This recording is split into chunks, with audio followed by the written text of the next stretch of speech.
लक्ष्मीनाथसमारम्भां नादयामुनमध्यमाम् अस्मदाचार्यपर्यन्तां वन्दे गुरुपरम्परां यदिराजाय विद्महे श्रीभाष्यकाराय धीमहि तन्नो रामानुजाय प्रचोदयात् ஆழ்வார்கள் திருவடிகளே சரணம் எம்பெருமானார் திருவடிகளே சரணம் ஜீயர் திருவடிகளே சரணம் यो नित्यमच्युतपदाम्बुजयुग्मरुक्म व्यामोगदस्ततितरानतृणाय मेने अस्मद्गुरोर्भगवतोऽस्य दयैकसिन्धो रामानुजस्य शरणं शरणं प्रपद्ये நீரார் கடலும் நிலமும் முழுதுண்டு ஏலார் ஆலம் இளந்தலின் மேல் துயிலந்தாய் சீரார் திருவேங்கடமாமலை மேயாராமுதேடியேர் கருளாயே.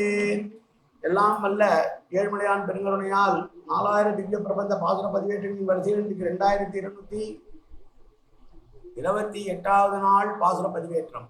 திருமங்கையாழ்வாருடைய பெரிய திருமொழியிலே 8ஆம் பத்திலே வரக்கூடிய 8ஆம் திருமொழியுடைய 7வது பாசுரம் 777வது பெரிய திருமொழி பாசுரம். திருக்கண்ணபுரம் பாசுரம் 77. இது கலையாமி கலிக்கும் கவிம்லோக திவாகரம் இஷிகோபி பிரகாசாபி ஆவித்யம் நிகதம் தம வாழி பரகாலன் வாழி கலிகன்றி வாழி கொடையூர் வாழ்வேந்தன் வாழியரோ மாயோனை வாழ்வழியால் மந்திரங்கள் மங்கையர்கோன் தூயோன் சுரமான வேல் நெஞ்சுக்கு இருள்கள் தீபமடங்கார் இடம்பிறவி நஞ்சுக்கு நல்ல அமுதம் தமிழ் நன்னூல் துறைகள் அஞ்சுக்கு இலக்கியம் ஆரணசாரம் பயனுமிழ் பரகாலன் பணுல்களே எங்கள் கதியே ராமானுசமுனியே சங்கை கடுத்தாண்ட தவராசா பொங்குபுகள் மங்கையர்கோன் இந்த மலையாயிரம் அனைத்தும் தங்குமணம் நீ எனக்கு தா மாலை தனிவழியே பறிக்க வேணும் மண்ணு கோலை பதிவிருந்த கொற்றவனே வேலை அணைந்தருளும் கையால் அடிய நுனியை துணிந்துருள வேணும் துணிந்து வையமெல்லாம் உடன் வணங்க வணங்கா மன்னனாய் தோன்றி வெய்ய சீற்ற கடியிலங்கை குடி கொண்டு ஓட வெஞ்சமத்து செய்த வெம்போர் நம்பரனை செருந்தன் காணல் மணல் நாரும் கைதை வேலி கண்ணபுரத்தடியேன் கண்டு கொண்டேனே. உலகத்திலே இருக்கக்கூடிய பக்தர்களோ அபக்தர்களோ நாத்திகர்களோ ஆத்திகர்களோ வேண்டியவர்களோ வேண்டாதவர்களோ எல்லோருமே வணங்கும்படியாக தான் யாரையும் வணங்க வேண்டாதிருக்கவனாக இருக்கக்கூடிய ராஜாதிராஜனாக தசரதனுடைய மைந்தனாக ராமபிரானாக திருவவதிடம் செய்தவர். கடுமையான சிங்கத்தை உடையதும் அரண்களை உடையதுமான இலங்காபுலியில் உள்ளவர்கள் எல்லாம் குடும்பத்தோடு யம உலகத்திற்கு ஓடும்படியாக போர்க்களத்திலே கடுமையான யுத்தத்தை நடத்திய எம்பெருமானே அழகிய குளிர்ந்த நெய்தல் நிலையத்தையுடையதும் பரிமளமிக்க தாழைகளையே வேலியாக உடையதுமான திருக்கண்ணபுரத்திலே கண்டுகொண்டேன் என்று சொல்லுகிறார் இந்த பாசுரத்திலே.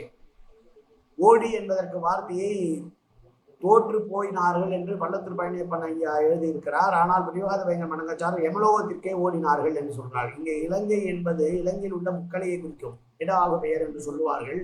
இலங்கை என்பது இலங்கையில் இருக்கிற மக்கள், அதாவது ராவணன் தலைமையிலே இருந்த அத்தனை மக்களும் தோற்று யமலோகத்திற்கு சென்று போகும்படியான கடுமையான போரை பிறந்த ராமன் வாழ்கிற ஊர் இந்த ஊர். இந்த ஊர் எப்படி இருக்கிறது? தாழைகள் பரிமளமக்க தாழைகளையே வேலியாக கொண்ட நெய்தல் நிலத்தை உடையதாக இருக்கிறது என்று சொன்ன பாசுரம் இந்த பாசுரம். ராமாவதாரத்தை பற்றி பாடிய பாசுரம் இந்த பாசுரம். வையமெல்லாம் உடன் வணங்க மனநாய் தோன்ற அவதாரத்திலே எல்லோருமே அவனை வணங்கினார்கள். வேண்டியவர்கள் வேண்டாதவர்கள் எல்லோருமே ராமனை பற்றி புகழ்ந்து பேசுகிறார்கள். மண்டோதரி சொல்லுவாள், வாலியினுடைய மனைவி தாரை சொல்லுவாள், மாரீசன் சொல்லுவான், ஏன் வாலியே சொல்லுவான் உன்னை போல ஒரு அவதாரம் உண்டா என்று. வேண்டாதவர்களாய் இருப்பவர்களும் கூட ராமனுடைய புகழை பற்றி பேசக்கூடிய அளவிற்கு தான் யாரையும் புகழ வேண்டி இல்லாத வணங்க வேண்டி இல்லாதிருக்கிறவனாக இருந்தவன் ராமன் என்று சொல்றான். தன்னுடைய தபோபலத்தால் யார் காலிலும் விழவே மாட்டேன் என்று பிடிவாதமாக இருந்த ராவணனை கூட அவனை இருமாப்பழிமொழி செய்தவன், அவனையும் வணங்க வைத்தவன். ஏனென்றால் முதல் நாள் போரிலே இன்று போய் நாளை வா என்று அவனை தலை குலுங்கி தலை ஆயுதம் இல்லாதவனை நான் தொடமாட்டேன் என்று சொல்லி அவனை அனுப்பி வைத்து அவனுடைய ஆணவத்தை அடக்கியவன். அங்கே வணங்கா முடியாக இருந்த ராவணன் கூட வணங்கும்படி ஆயிற்று ராமனே என்பதனாலே யாரையும் வணங்க வேண்டாதவன் ராமன், ஆனால் எல்லாராலும் வணங்கப்படுபவன் ராமன் என்பது புரியும். விதா பிஜோயம் பயவியும் நம ந மேயம் தூ கசியதே, என்னை பிளவாக பிறந்து போட்டாலும் கூட நான் யார் காலிலும் சாயமாட்டேன் என்று சொல்லுகிறான் ராவணன். அப்படி சொன்ன ராவணனே முதல் நாள் போரிலேயே தோற்று ஓடுகிற போது தலை வணங்கக்கூடிய ஒரு நிலை வந்து விட்டது அல்லவா? அப்படி யாராலும் வணங்கப்பட முடியாதவன் என்று எதிர்பார்ந்திருந்த ராவணனும் அவனுடைய இருமாப்பை அடக்கி கொண்டு வணங்க வேண்டியவனாக, யாராலும் வணங்க வேண்டாதவனாக இருக்கக்கூடிய, யாரையும் வேண்ட வணங்கவோ வேண்டாத நிலையிலே இருக்கக்கூடிய ராமபிரான் வாழ்கிற ஊர் இந்த திருக்கண்ணபுரம் என்று ராமாவதாரத்தை பற்றி பேசிய பாசுரம். இந்த பாசுரம் மீண்டும் ஒரு முறை பாசுரத்தை பார்க்கலாம். வையம் எல்லாம் உடன் வணங்க வணங்கா மன்னனாய் தோன்றி வெய்ய சீற்ற கடியிலங்கை குடிகொண்டு ஓட வெஞ்சமத்து செய்த வெம்போர் நம்பரனை செழுந்தன் காணல் மணனாரும் கைதை வேணி கண்ணபுரத்தடியேன் கண்டு கொண்டேனே. காயன வாச்சா மனசேந்திரியவா வியாத்தனாவா பிரகதேசமாவாது கரோமியத்த சகலம் பரஸ்மி ஸ்ரீமன் நாராயணாயேதி சமர்ப்பயாமி. உடலாலும் உள்ளத்தாலும் வாக்காலும் சகலவிதமான பாவங்களும் தோஷங்களும் நிறைந்ததாக உள்ளத்துடைய இயல்பிருந்த போதிலும் அடியேன் செய்கிற நல்வினையோ தீவினையோ அத்தனையும் உன்னுடைய கமலமலர் பாதங்களில் சமர்ப்பிக்கிறேன் கண்ணா.